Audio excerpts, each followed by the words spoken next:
আজকে জানা থেকে আজকে আমরা কমসে কম 300 রানের টার্গেট করব ইনশাল্লাহ।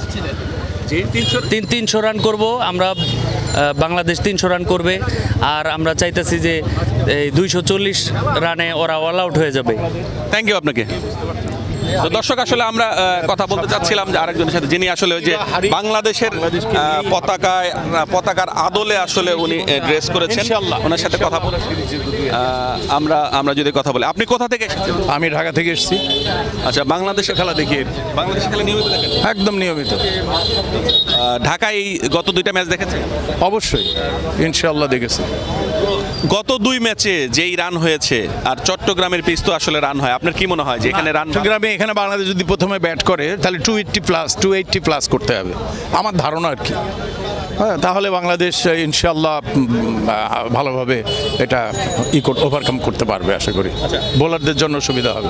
তো আজকে আপনি কার খেলা আসলে মনে করছেন যে আজকে ওপেনিং সবচেয়ে গুরুত্বপূর্ণ হচ্ছে ওপেনিং। তামিম এবং সাইফ হাসান এদেরকে অবশ্যই ভালো খেলতে হবে। তারা সব সুলভ খেলা যদি খেলতে পারে, একটা ভিত তৈরি করে দিতে পারে ইনশাআল্লাহ। আমাদের সমস্যা হচ্ছে আমাদের মিডল অর্ডারে, যে মিডল অর্ডারে যে সমস্যাটা হচ্ছে আপনি জানেন, আমাদের বিগ 5 চলে যাওয়ার পরে, মুশফিক, রিয়াদ চলে যাওয়ার পরে আমাদের এই জায়গাটা এখনও ভালোভাবে পূরণ হয়নি। তো এটা আমার ধারণা, আমি দীর্ঘদিন থেকে খেলা দেখি, আজ থেকে সেই নান্নু ভাইরা যখন খেলে তখন থেকে খেলা দেখি, সময় পেলে মাঠে যাই। তো আমার ধারণা যদি তানজিম তামিমের সাথে ইমনকে দিয়ে ওপেন করানো হতো সব সময়, T20 এবং ODI, এটা একদম ফিক্সড করে ফেলা উচিত। ইনজুরি না থাকা পর্যন্ত এদের দুইজনকে ওপেন করানো উচিত, তাতে করে বাংলাদেশের ভবিষ্যৎটা ভালো হবে, এটা আমি মনে করি। আচ্ছা, আরেকটা বিষয় আমি জানতে চাচ্ছিলাম, এই যে আপনার এই ড্রেস আপ, এটি আসলে কি মনে করেন আপনি বুঝতেই তো পারছেন, লাল সবুজ আমাদের বাংলাদেশের পতাকার যে কালারটা, তাই না? আমরা এটাকে ধারণ করি, আমি বাংলাদেশ জিতুক বা হারুক, আমি অলওয়েজ বাংলাদেশ। আমরা সবসময় প্লেয়ারদেরকে সাপোর্ট করি, দেশকে সাপোর্ট করি। রেজাল্টটা এখানে ফ্যাক্টর না। আমাদের দেশকে আমরা ভালোবাসি, আমাদের প্লেয়ারদেরকে আমরা ভালোবাসি। প্রত্যেকে জিতার জন্যই মাঠে নামে, দেশপ্রেমে উদ্বুদ্ধ হয়ে তারা মাঠে খেলে।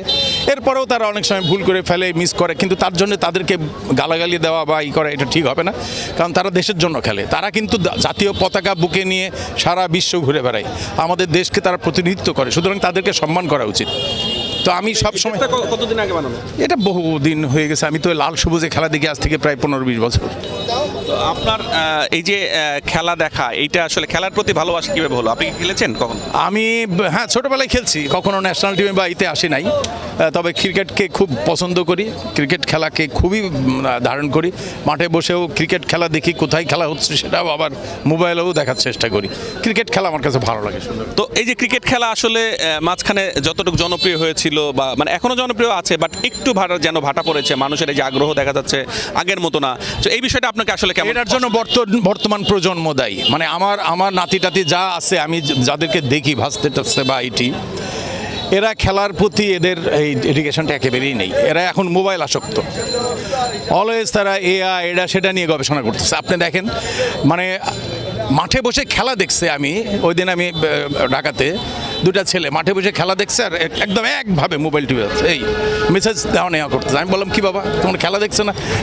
এসছে আঙ্কেল। মানে বর্তমান প্রজন্মকে আমরা কেন জানো আমরা এই ব্যাপারে খুবই উদাসীন মনে হচ্ছে। জানি না ভবিষ্যতে কি হবে। তারা যে শুধু ক্রিকেট খেলা তা না, কোনো ব্যাপারেই তাদের এই ধরনের কোনো বাংলাদেশের সংস্কৃতি বলেন, বাংলাদেশের অন্যান্য